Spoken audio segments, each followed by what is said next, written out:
கர்த்தருக்குள் மிகவும் அன்பான சகோதர சகோதரிகளே, இந்த அருமையான செய்தியின் வழியாக, அதுவும் சுகமாக்கும் செய்திகள் வழியாக உங்களை சந்திப்பதிலே நான் மிகவும் மகிழ்ச்சி அடைகிறேன் பிரியமானவர்களே. அல்லேலூயா. பிரியமானவர்களே, போன எபிசோட்ல நான் சொல்லியிருந்தேன், அதாவது மன அழுத்தம், டிப்ரெஷன், கவலை இதனாலே பீடிக்கப்பட்ட மக்களுக்காக வேண்டி நான் அதை பேசியிருந்தேன் பிரியமானவர்களே. பிரியமானவர்களே, எங்கும் கவலையோடும் கஷ்டத்தோடையும் சமாதானம் இல்லாமலும் நீங்கள் இருப்பீர்கள் என்றால் உங்களுக்கு வேதத்திலே அநேக வசனங்கள் கொட்டி கிடைக்கிறது, அநேக வாக்குறுதிகள் அதில் கொட்டி கிடைக்கிறது. எப்படி கர்த்தர் சமாதானத்தை கொடுக்கிறார், நீங்க என்னென்ன எப்படியெல்லாம் சமாதானத்தை பெற்றுக்கொள்ளலாம் என்று சொல்லி அநேக காரியங்கள் இருக்கிறது பிரியமானவர்கள். அதுல நேற்றைய தினத்திலே இயேசு கிறிஸ்துவை ஏற்றுக்கொள்வதனாலே நமக்கு சமாதானம் கிடைக்கிறது. அது மட்டுமல்ல, கர்த்தர் கொடுத்த அந்த தேவனுடைய வார்த்தைகளை நம் வாசிக்கிறவங்களுக்கும் மிகுந்த சமாதானம் உண்டு என்று சொல்லி நாம் பார்த்தோம். அல்லேலூயா, ஸ்தோத்திரம். சரி பிரியமானவர்களே, இந்த அருமையான நாளிலும் கூட கர்த்தர் உங்களோடு பேசுவாராக. கர்த்தருடைய வார்த்தைகள் உங்களுக்கு சமாதானத்தையும் சந்தோஷத்தையும் கொடுக்கிறதாக இருக்கிறது. இன்னும் அநேக காரியங்கள் இருக்கிறது. அதனாலதான் பார்ட் 1 என்று போட்டிருந்தேன். இன்றைய நாளும் கூட பார்ட் 2 நாம் பார்க்கிறோம் பிரியமானவர்களே. இந்த நாளிலும் கர்த்தர் தாமே உங்களை ஆசீர்வதிப்பாராக. உங்களை கர்த்தர் சமாதானத்தினாலும் சந்தோஷத்தினாலும் நிரப்புவாராக. உங்களுடைய கவலைகள் அனைத்தையும் மாற்றுவாராக. பிரியமானவர்களே, இந்த கஷ்டம் நஷ்டங்கள் என்பதெல்லாம் எப்படி இருக்கிறது என்றால், துன்பமோ கவலையோ நிரந்தரமானது அல்ல. அது இயேசு கிறிஸ்துவை நீங்கள் நேசிக்கிறவர்களாக இருந்தாலும், இவ்வேதத்தை வாசிக்கிறவர்களாக இருந்தாலும் உங்களிடம் என்ன வராது, அந்த கவலையோ பாரமோ நீடித்து இருக்காது பிரியமானவர்களே. அல்லேலூயா. சரிங்க பிரியமானவர்களே, ஒரு அருமையான ஒரு பாடல், அந்த பாடல் உங்களுக்கு ரொம்ப ஆறுதல் அளிக்கும் என்று நினைக்கிறேன். அருமையான ஒரு பாடல் பிரியமானவர்கள். தர்பான சையா பாடின பாடல், துன்பமா துயரமா. அல்லேலூயா. துன்பமா துயரமா அது தண்ணீர் பட்ட ஊடை போன்றதம்மா. துன்பமா துயரமா அது தண்ணீர் பட்ட ஊடை போன்றதம்மா. காற்றடிச்சா வெயில் வந்தா காய்ந்து போய்விடும் கலங்காதே. காற்றடிச்சா வெயில் வந்தா காய்ந்து போய்விடும் கலங்காதே. இயேசுதான் நீதியின் கதிரவன், உனக்காக உதயமானார் உலகத்திலே. இயேசுதான் நீதியின் கதிரவன், அவர் உனக்காக உதயமானார் உலகத்திலே. நம்பி வா, வெளிச்சம் தேடி வா. நம்பி வா, வெளிச்சம் தேடி வா. உன் துக்க நாட்கள் இன்றோடு முடிந்தது. உன் துக்க நாட்கள் இன்றோடு முடிந்தது. துன்பமா துயரமா அது தண்ணீர் பட்ட உடை போன்றதம்மா. இழந்து போனதை தேடி இயேசு வந்தார். இளைப்பாறுதல் தருவேன் என்று சொன்னார். இழந்து போனதை தேடி இயேசு வந்தார். இளைப்பாறுதல் தருவேன் என்று சொன்னார். எழுந்து வா, போதும் பயந்தது. எழுந்து வா, போதும் பயந்தது. உன் துக்க நாட்கள் இன்றோடு ஓய்ந்தது. உன் துக்க நாட்கள் இன்றோடு ஓய்ந்தது. துன்பமா துயரமா அது தண்ணீர் பட்ட உடை போன்றதம்மா. காற்றடிச்சா வெயில் வந்தா காய்ந்து போய்விடும் கலங்காதே. காற்றடிச்சா வெயில் வந்தா காய்ந்து போய்விடும் கலங்காதே. உன் துக்கங்கள் இயேசு சுமந்து கொண்டார். உன் பிணிகள் எல்லாம் ஏற்றுக்கொண்டார். உன் துக்கங்கள் இயேசு சுமந்து கொண்டார். உன் பிணிகள் எல்லாம் ஏற்றுக்கொண்டார். நீ சுமக்க இனி தேவையில்லை. நீ சுமக்க இனி தேவையில்லை. உன் சுக வாழ்வு இந்நாளில் துளித்தது, உன் சுக வாழ்வு இந்நாளில் துளித்தது. துன்பமா துயரமா அது தண்ணீர் பட்ட உடை போன்றதம்மா. ரத்தம் சிந்துதல் இல்லாமல் மன்னிப்பு இல்லை, இயேசு நாமம் சொல்லாமல் மீட்பு இல்லை. ரத்தம் சிந்துதல் இல்லாமல் மன்னிப்பு இல்லை, இயேசு நாமம் சொல்லாமல் மீட்பு இல்லை. கூப்பிடு இயேசு இயேசு என்று, கூப்பிடு இயேசு இயேசு என்று, உன் குறைகள் எல்லாம் நிறைவாக்கி நடத்திடுவார், உன் குறைகள் எல்லாம் நிறைவாக்கி நடத்திடுவார். துன்பமா துயரமா அது தண்ணீர் பட்ட உடை போன்றதம்மா. காற்றடிச்சா வெயில் வந்தா காய்ந்து போய்விடும் கலங்காதே, காற்றடிச்சா வெயில் வந்தா காய்ந்து போய்விடும் கலங்காதே. ஆம் பிரியமானவர்களே, உங்களுக்கு இருக்கிற துன்பங்கள் துயரங்கள் எல்லாம் எப்படி ஒரு உடையிலே தண்ணீர் பட்டது போலதான். அந்த உடையில் இருக்கக்கூடிய தண்ணீர் எப்படி ஆறும்? காற்று அடிச்சால் வெயில் வந்தால் அது காய்ந்து போய்விடும் பிரியமானவர்களே. எனவே நீங்க கலங்க வேண்டியதில்லை. உங்களுக்கு நீதியின் சூரியன் இயேசு உங்களுக்கு வெயிலாக இருக்கிறார் பிரியமானவர்களே. உங்களுடைய உடையிலே தண்ணீர் பட்டது போல இருக்கக்கூடிய கவலைகளையும் பாரங்களையும் துன்பங்களையும் நீதியின் சூரியனாகிய இயேசுவை நீங்கள் பார்க்கிற பொழுது உங்களுக்கு பலன் கிடைக்கும், சுகம் கிடைக்கும். அந்த துக்கத்திலிருந்து நீங்கள் மீண்டு வருவீர்கள் பிரியமானவர்களே. ஹல்லேலூயா. அதனால் தேவன் அடுத்த 2வது இழந்து போனதை தேடி இயேசு வந்தார். ஆம் பிரியமானவர்களே, நாம் பாவத்தில் இருந்த பொழுது சமாதானம் நம்மை விட்டு போன பொழுது அவர் என்ன செய்தார் என்றால், அவருக்கு நமக்கு சமாதானத்தை உண்டு பண்ணும் ஆக்கினை அவர் மேல் வந்தது என்று சொல்லி நாம் வேதத்திலே வாசிக்கிறோம் பிரியமானவர்களே. அல்லேலூயா. இழந்து போன நம்மை தேடிதான் அவர் வந்தார். அல்லேலூயா. அவரே உன் துக்கங்களையும் பிணிகளையும் ஏற்றுக்கொண்டார். எனவே நீ இனி சுமக்க தேவையில்லை. அல்லேலூயா. ஆமீன். பிரியமானவர்களே, சரிங்க, எல்லாரும் உங்களுடைய நோட்டு புத்தகத்தை பேனாவை வேதாகமத்தையும் எடுத்துக்கொள்ளுங்கள். இயேசு நமக்கு சமாதானத்தை தருகிறார்.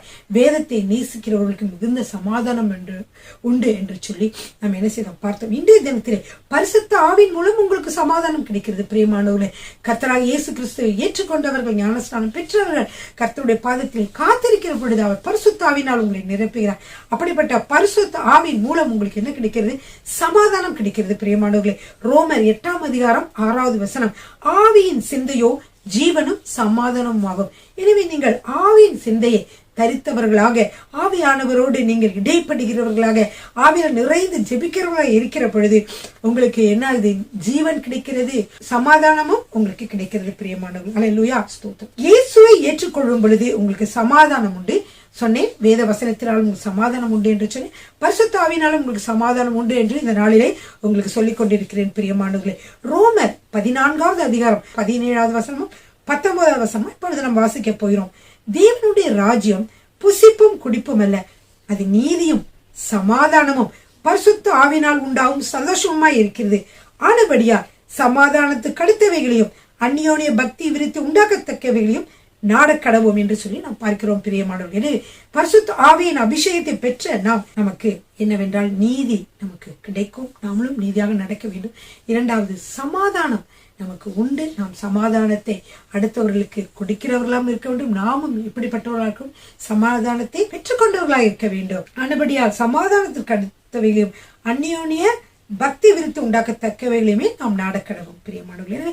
நம்ம சமாதானத்திற்கு அடுத்தவையில் நாட வேண்டும். அப்படி என்றால் என்ன? ஒருவரோடு நம்ம பழகிற பொழுதோ நண்பர்களிடமோ நம்ம எதற்கெடுத்தாலும் விதண்டவாதம், எதற்கெடுத்தாலும் பதிலுக்கு பதில், இதற்குதான் அப்படி சொல்லி அவங்களோட நீங்க நான் தான் ஜெயிக்க போறேனாக்கும் பேச்சு மற்ற எல்லா காரியங்களிலும் நீங்கள் என்ன செய்யக்கூடாது? நீங்கள் பேசி போராட்டம், அதாவது என்ன சொல்றது, ஒரு சண்டை உருவாகிற மாதிரி, தர்க்கங்கள் உருவாகிற மாதிரி நடந்து கொள்ளக்கூடாது.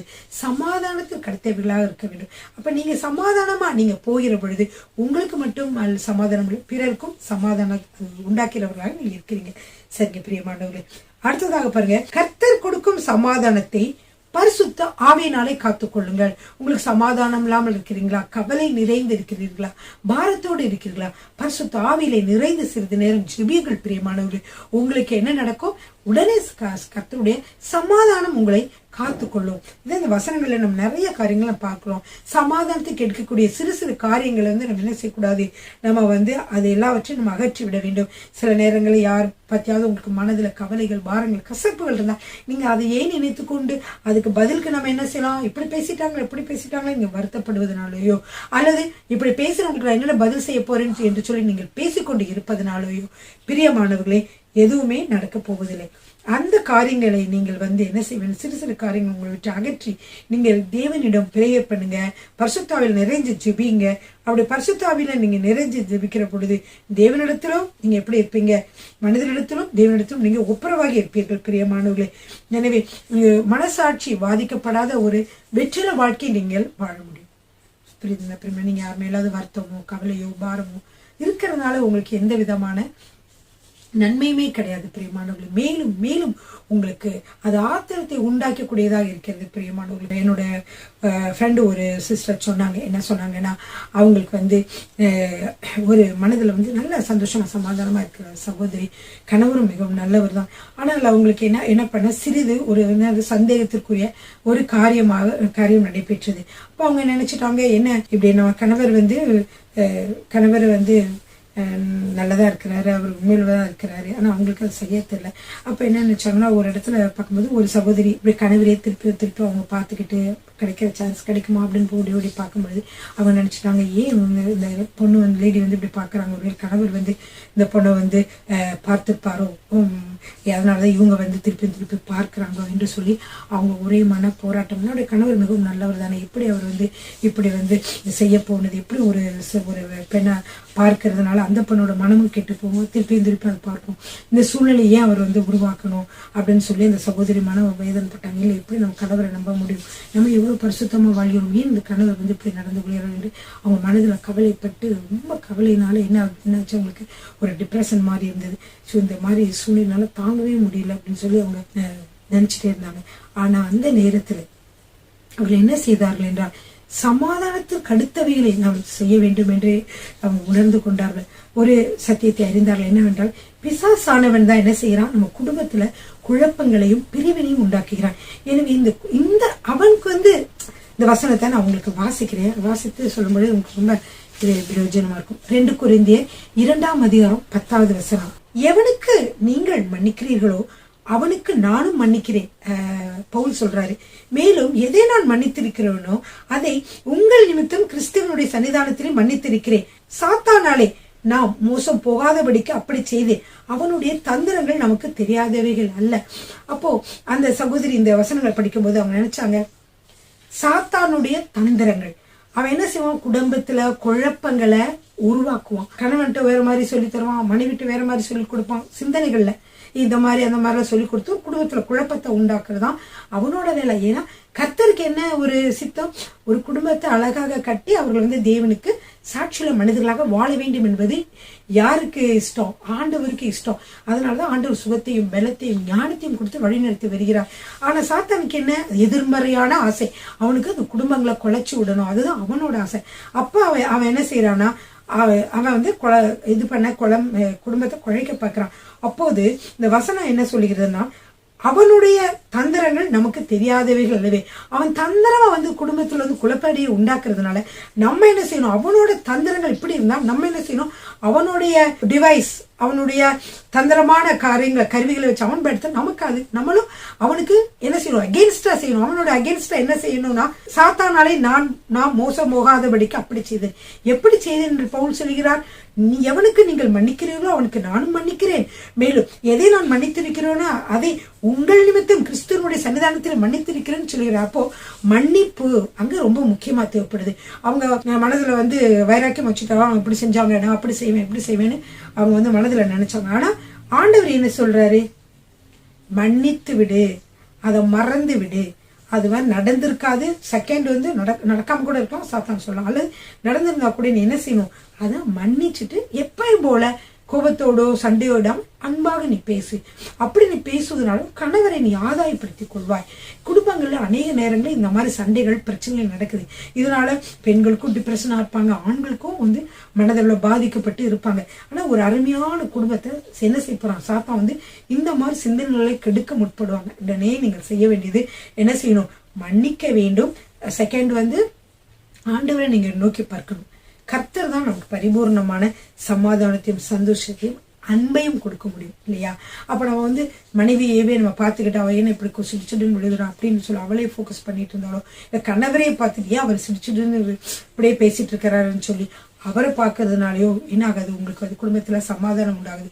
நீங்க உடனே உங்களுடைய கண்களை எங்க திருப்ப வேண்டும்? கிறிஸ்துவின் மீது திருப்ப வேண்டும். அவர் உங்கள் மீது நேசம் உள்ளவராக இருக்கிறார், மிகுந்த அன்புள்ளவராக இருக்கிறார். அவர் நீங்க குடும்பத்துல ஒரு வெற்றில வாழ்க்கை வாழ வேண்டும் என்று அவர் விரும்புகிறார். எனவே நீங்க அவரை பாருங்க. அவர் என்ன செய்வார்? உங்களுடைய மனைவியை மாற்றுவார். அவர் என்ன செய்வார்? உங்களுடைய கணவரை மாற்றுவார். உங்களுடைய தாய் தகப்பனை பிள்ளைகளை மாற்ற கர்த்தரால் மட்டுமே முடியும். பிரியமானவர்களே, ஹல்லேலூயா, ஆமென். எனவே அதை உணர்ந்தவர்களாக இயேசுவின் வல்லமையில நாமத்தினால எல்லா அந்தகார சக்தியின் வல்லமைகள் சிந்தனையை தாக்குகிற பிசாசை இயேசுவின் நாமத்தில் வெளியேறு என்று சொல்லி அவர்கள் சொல்லிவிட்டு அவர்கள் என்ன செய்தார்கள் என்றால் கர்த்தரிடத்துல ஜெபிச்சாங்க. உடனே அந்த சொல்லி முடிச்ச உடனே அவங்க சந்தோஷமான பாடல்களை பாடி கர்த்தரை துதிச்ச உடனே ஒரு சந்தோஷமான ஒரே ஒரு பாடல் தான். அப்படி பாடின உடனே என்ன ஆகுதுன்னா தேவனுடைய சமாதானம் உங்களுக்குள்ளே வருகிறது. தேவனுடைய பிரசனம் வருகிறது, சமாதானம் வருகிறது. அதனால என்னாச்சுன்னா அவங்களுக்கு அந்த சூழ்நிலையை மாறிவிட்டது. உடனே டிப்ரெஷன் போயிடுச்சு, உடனே மனக்கவலை போயிடுச்சு, உடனே சந்தோஷமாயிட்டாங்க. ஆனா இதை ஒரு கொஞ்ச நாள் நினைச்சிட்டு இருந்தாங்கன்னா என்ன செய்வாங்க? மனக்கவலைப்படுவாங்க. மனக்கவலையினால நீங்க ஜெபிக்க முடியாது, வேதம் வாசிக்க முடியாது, வீட்டுல வேலைகளை சமையல் வேலை வீட்டு வேலை நீங்க செய்ய முடியாது. இப்படிப்பட்ட பல கஷ்டத்துக்குள்ளே போய்விடுவீர்கள். அதனால இந்த பிரியமானவர்களே, இதை நீங்கள் உணர்ந்து கொள்ளுங்கள். எந்த ஒரு காரியமாக இருந்தாலும் அதை நீங்க கர்த்தரிடத்துல தெரியப்படுத்துங்க. அப்பொழுது அவங்க தோணுச்சா நம்ம பிரயாசம் எடுத்து அவரை மாத்தணும், அவங்க இப்படி சொல்லணும், அப்படி திட்டணும், இது பண்ணாலும் அவர் மாறிடுவாரு, கணவர் மாறிடுவார், மனைவியை நம்ம இப்படி எல்லாம் ஏசுறதுனால அவன் மாறிடுவா அப்படின்னு சொல்லிட்டு அவளுக்கு விரோதமா நான் இப்படி எல்லாம் செஞ்சா அவ திருந்துவா, அது கணவருக்கு விரோதமா நான் பதிலுக்கு பதில் செஞ்சா திருந்துவாரு. இப்படிலாம் என்ன செய்யக்கூடாது? போட்டி நினைக்க கூடாது. அதுக்கு பதிலா நீங்க என்ன செய்யணும்னா கர்த்தரிடத்துல உங்களுடைய பாரங்களையும் உங்களுடைய கவலைகளையும் உங்களுடைய பிரேயர் ரெக்வெஸ்டையும் விண்ணப்பங்களையும் அவருடைய பாதத்துல சொல்லிடுங்க. சொல்லுகிற பொழுது என்ன நடக்கும்னா சமாதானமே உங்க குடும்பத்துல சேரும். பிரியமானவர்களே, அதான் ரொம்ப முக்கியமானதாக இருக்கிறது. இந்த நாட்களிலே எல்லா குடும்பங்களையும் பார்த்தீங்கன்னா இந்த பிரச்சனைகள் வருகிறது. இதனாலே குடும்பங்கள் பிரிந்து போகிறது. அவங்க நிறைய டைவர்ஸான கணவன் மனைவி பிரிந்து போனாலும் கேட்டிங்கன்னா அது மாதிரி ஒரு சின்ன சின்ன காரியத்துக்கு சமாதானத்துக்கு எடுக்கிற சிறிய காரியங்கள்னால அவங்க எப்படிப்பட்டவங்களா இருக்கிறாங்கன்னா அவங்க குடும்பத்தில் பிரிஞ்சிருப்பாங்க. கொஞ்சம் அட்ஜஸ்ட் பண்ணி போயிட்டான் இதாயிரும். தான் ஒரு வார்த்தை சொல்லுவாங்க, ஒரு கணவன் மனைவி 2 பேரும் ஒற்றுமையாக இருக்கிறார்கள் என்றால், அதாவது ஒரு பூரணமான 100% ஒரு பெர்ஃபெக்டான ஒரு கணவர், ஒரு 100% பெர்ஃபெக்டான மனைவி, அவர்கள் 2 பேரும் சேர்ந்து வாழ்வதனாலதான் அந்த குடும்பம் பிரியாம இருக்குது அப்படின்னு இல்லை. அவங்க சேர்ந்தே இருக்கிறாங்க. ஏன் அப்படி சேர்ந்தே இருக்கிறாங்க என்றால் குறைவுகள் அவங்க கிட்ட இருக்குது. 2 பேருக்கும் குறைவுகள் இருக்கிறது. ஆனா ஒருவர் என்ன செய்யறாங்க? தாங்கி பொறுமையோடு சகிச்சு மன்னிச்சு வாழ்றதுனாலதான் வாழ முடியுது. பிரியமானவர்களே, இதெல்லாம் உங்களுக்கு தெரியும். பாருங்க, ஒரு 2 நண்பர்கள், உங்களுடைய நண்பர்கள் எத்தனையோ பேர் இருப்பாங்க, உங்களுடைய ஃப்ரெண்ட்ஸ் இருப்பாங்க, உங்களுடைய சகோதரிகள் இருப்பாங்க. அவங்கள கொஞ்சம் நினைச்சு பாருங்க. அவங்க ஃப்ரெண்ட்ஸோட நீங்க பேசும்போது எப்பொழுதுமே அவங்களோட நீங்க அப்படியே ஃப்ரெண்ட்ஷிப்பா இருப்பீங்க. கொஞ்சம் பேசிட்டு இருக்கும்போது சில சமயம் மனத்தாங்கள் வரும். இது என்ன இவ இப்படிலாம் செய்யறான், என்ன இவ என்னை பத்தி இப்படிலாம் பேசுறான்னு சொல்லி நம்ம பிடிக்காம அவங்கள்ட்ட விலகுவோம். அதே மாதிரி விலகுவாங்க. அதே மாதிரி சகோதரர்கள் கூட என்ன இவங்க எப்படிலாம் பேசுறாங்க நீங்க நினைப்பீங்க. அப்போ கொஞ்ச நாள் இருக்கக்கூடிய கொஞ்ச நாள் இருக்கக்கூடிய இந்த நண்பர்களோட பாத்தீங்கன்னா நம்ம நீடிச்சு இருக்க முடியாது. அவங்களுடைய சில சமயங்களா அவங்களுடைய கெட்ட சுபாவமும் கெட்ட கருங்களும் உங்களை பாதிக்கும். அப்படிப்பட்டதாக இருக்கிற பொழுது ஒரு கணவன் மனைவினா இத்தனை வருஷம், 30 வருஷம், 50 வருஷம், 100 வருஷம் வரைக்கும் கூட சேர்ந்து வாழ்றோம். அப்ப என்ன செய்யணும்? ஏதோ குறைகள் இல்லாம இருக்குமா? அது எல்லாம் நம்ம என்ன செய்யணும்னா அதெல்லாம் மன்னிச்சு அந்த குறைவுகளை எல்லாம் கர்த்தரை பார்த்து சொல்லி நீங்க மன்னித்து நீங்க வாழ்கிற பொழுது கர்த்தர் என்ன செய்கிறார் என்றால் உங்கள் குடும்பத்தை சமாதானம் உள்ளதாக திரும்பவும் நீங்கள் சேர்ந்து வாழ முடியும். நீங்க உடனே நினைச்சு பாருங்க, கணவன் இல்லாம கணவன் பிரிந்து வாழ்கிற மனைவிகளுடைய நிலைமை நினைச்சு பாருங்க. கணவன் இறந்த பிறகு அந்த மனைவிகள் எவ்வளவு கஷ்டப்படுறாங்க தனியா நினைச்சு பாருங்க. அப்படி நீங்க நினைச்சு பார்த்தீங்கன்னா உங்களுக்கு கிடைத்த அந்த கணவரை நீங்க ஒரு பொக்கிஷமாக நினைப்பீங்க. சரி, அவருக்கு இருக்க குறைவுகள் எல்லாம் கர்த்தர்கிட்ட சொல்லி அவரை மாற்ற சொல்லிட்டு நம்ம அட்ஜஸ்ட் பண்ணி போவோம் அப்படின்னு சொல்லி நீங்க அட்ஜஸ்ட் பண்ணி போவீங்க. அதே மாதிரிதான் கணவன்மார்களும், எத்தனையோ கணவன்மார்கள் வந்து மனைவி இல்லாம ஒரு ஒழுக்கக்கேடான மனைவிகள், ஒழுக்கக்கேடான நியூஸ்ல எல்லாத்துலயும் பாக்குறோம். பெண்கள் வந்து இப்ப வந்து இந்தியாவில வந்து பெண்கள் பட்டு மோசமா நடந்துக்கிறாங்க. ஒரு அருமையான கணவனை கொடுத்து கர்த்தர் ஒரு வாழ்க்கையை கொடுத்திருந்தா அவங்க என்ன செய்யறாங்க, மேரேஜுக்கு வெளியே நண்பர்களுடைய பழகுவதனாலே பாத்தீங்கன்னா பிரியமானவர்களே எவ்வளவு குழப்படிகள் ஏற்படுகிறது என்றே சொல்லி பாருங்க. அப்படிப்பட்ட பெண்களாக நம்முடைய மனைவி இல்லையே, அப்படிப்பட்ட மோசமான பெண்கள் மாதிரி நம்முடைய மனைவி இல்லையே என்று நினைத்து கர்த்தர் கொடுத்த அந்த மனைவிக்காக நீங்க கர்த்தரை ஸ்தோத்திரியுங்கள் இல்லையா. உங்களுக்கு பிள்ளைகள் இருப்பாங்க, அவங்களெல்லாம் கொண்டு போய் வளர்க்கணும். என்னென்ன சின்ன சின்ன குறைவுகள் இல்லாத மனிதர்கள் இல்லை. நீங்க எந்த மனைவி விட்டு வேற ஒரு பெண்ணை போனாலும் இவங்க கிட்ட இருக்கிற நற்குணங்கள் அவங்ககிட்ட இல்லாம இருக்கலாம், நிறைய குறைவுகள் இருக்கலாம். அதனால கணவன் மனைவி கர்த்தர் சேர்த்து வைத்தது எப்படியாவது நீங்க முடிவு பெறுந்தும் நீங்க வந்து ஒன்றாக சந்தோஷமாக சமாதானமாக நீங்க இருக்க பழகுங்கள் பிரியமானவர்கள். இதனாலதான் நிறைய பேருக்கு வந்து டிப்ரெஷன் உருவாகுது, மன அழுத்தங்கள் உருவாகிறது. அல்லேலூயா. சரி, இதுலதான் நான் சொன்னேன், சமாதானத்துக்கு கிடைக்கிற சிறு சிறு காரியங்களிலும் அவற்றை அகற்றி தேவனிடத்திலும் மனிதரிடத்திலும் ஒப்புரவாகி தெய்வீக சமாதானத்தை பெற்றுக்கொள்ளுங்கள். அல்லேலூயா. அடுத்ததாக பாத்தீங்கன்னா எப்பொழுதும் நீங்கள் ஆவியிலே நிரம்பி, பரிசுத்த ஆவியிலே நீங்கள் எப்பொழுதும் பரிசுத்த ஆவியானவராலே நிரம்பி நீங்கள் ஜெபித்து கொண்டே இருங்கள். அப்படிப்பட்ட ஒரு பரிசுத்த ஆவியானவராலே நீங்கள் நிரம்பி இருக்கக்கூடிய ஒரு வாழ்க்கை நீங்கள் வாழ்வீர்கள் என்றால், பரிசுத்த ஆவியானவராலே நீங்கள் நடத்தப்படுவீர்கள் என்றால் தேவனுடைய சமாதானம் உங்கள் இருதயங்களை ஆளுகை செய்யும் பிரியமானவர்களே. அதனால் நீங்கள் ஒன்றுக்கும் கவலைப்பட வேண்டிய அவசியமே இல்லை.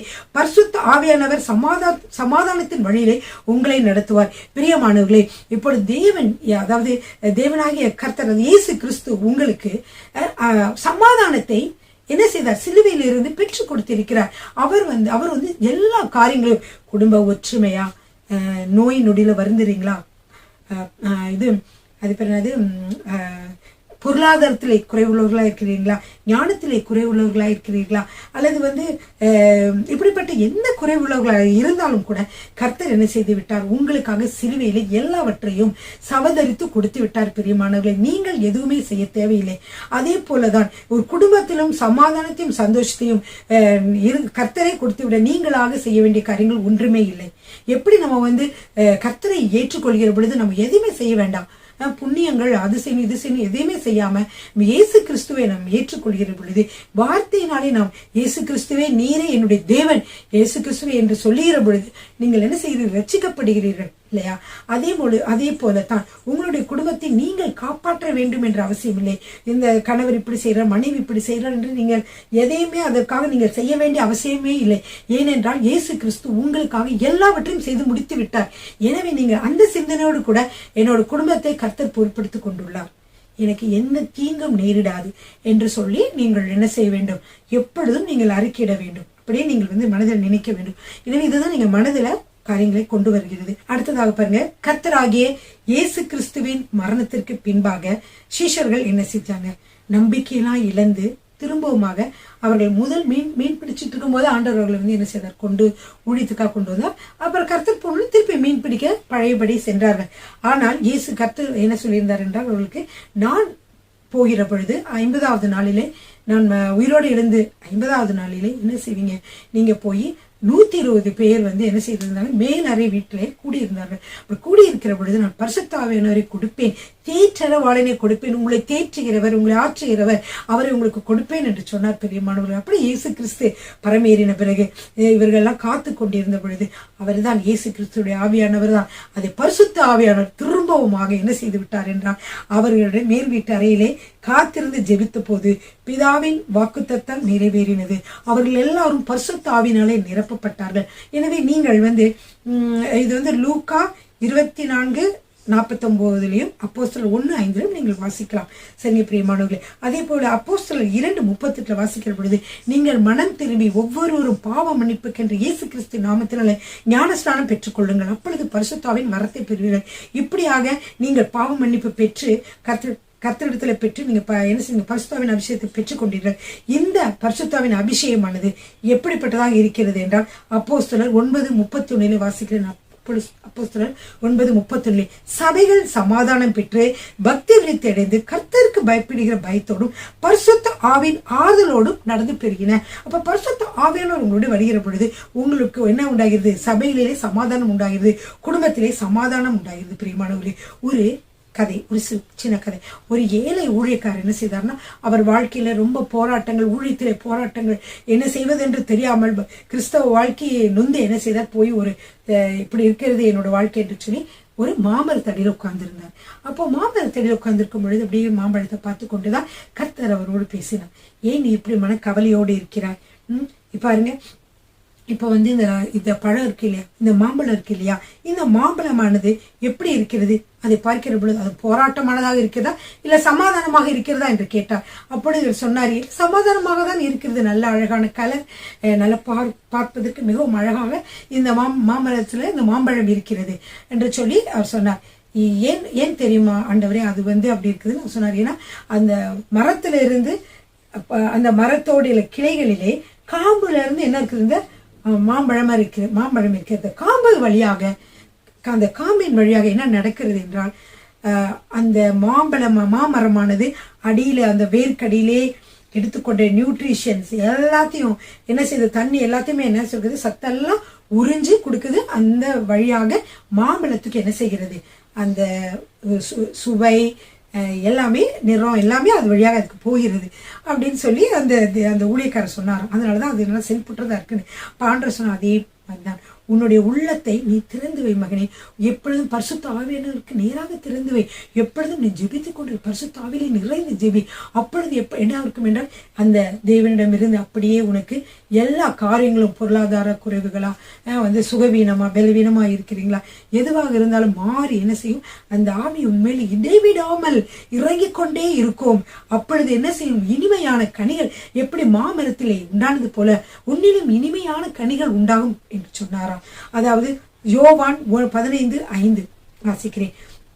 ஒருவன் என்னிலும் நான் அவனிலும் நிலைத்திருந்தால் அவன் மிகுந்த கனிகளை கொடுப்பான், என்னை இல்லாமல் உங்களால் ஒன்றும் செய்யக்கூடாது. எனவே யோவான் 15:5 வாசிக்கிறோம். அடுத்து கலாத்தியர் 5:22 என்ன வாசிக்கிறோம் என்றால், ஆவியின் கனியோ அன்பு, சந்தோஷம், சமாதானம், நீடிய பொறுமை, தயவு, நற்குணம், விசுவாசம், சாந்தம், சீடக்கம் போன்றவர்கள் என்று சொல்லி 9 கனிகள் இருக்கிறது பிரியமானது. இப்ப இந்த கனிகளை உடையவர்களாக நீடிய பொறுமை உடையவராகவும், சமாதானம் உடையவராகவும், சந்தோஷம் உடையவராகவும் அந்த ஊழியக்காரர் மாற வேண்டும் என்றால், எப்படி மாம்பழத்துல இருந்து வருகிறதோ,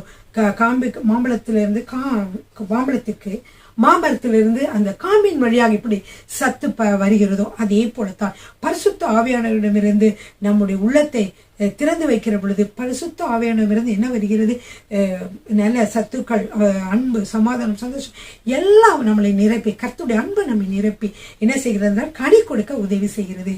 அப்படியாக நீரும் அதே மாதிரி உனக்கு நீயும் அநேக கனிகளை கொடுக்க முடியும் என்று சொல்லி கர்த்தர் சொன்னார். சரி பிரியமானவர்களே, மிகவும் அருமையான காரியங்கள். எனவே பிரியமானவர்களே, நீங்கள் ஆவியானவரோடு உங்களுக்கு மனதிலே கவலைகள், பாரங்கள் இருக்கிறதா, நீங்கள் அந்நிய பாஷையில நிறைந்து ஜெபியுங்கள். ஹல்லேலூயா ரிபஷலரவரவர் என்று சொல்லி அந்நிய பாஷையிலே நிறைந்து ஜெபியுங்கள். எந்த சூழ்நிலைக்கும் அதுக்கு எதிரான வார்த்தைகளை நீங்கள் சொல்லுங்கள். என்னென்ன அறிக்கையிடுகிறீர்களோ அப்படியே என்ன இருக்கும், உங்களுக்கு நடக்கும். பிரியமானவர்களே, ஏன்னா மரணமும் ஜீவனும் நாவின் அதிகாரத்தில் இருக்கிறது என்று வேதாகமும் சொல்லுகிறது. பிரியமானவர்களே, நீதிமொழியிலே வசனம் காணப்படுகிறது. சரி பிரியமானவர்கள், இந்த அருமையான நாளிலும் நான் உங்கள் குடும்பத்தில் நடக்கக்கூடிய பிரச்சனைகளால் உண்டாகக்கூடிய கவலைகள், டிப்ரெஷன் மற்றும் மன அழுத்தங்களை எப்படி தீர்த்து கொள்ளலாம் என்று கர்த்தர் கொடுத்த அந்த அறிவுரை உங்கள் மத்தியில் சொன்னேன். பிரியமானவர்களே, கர்த்தர் உங்கள் குடும்பத்திலே சமாதானம் உண்டாவதாக. கர்த்தர் உங்களை ஆசீர்வதிப்பாராக. ஆமென். கர்த்தர் உங்களை ஆசீர்வதிப்பாராக.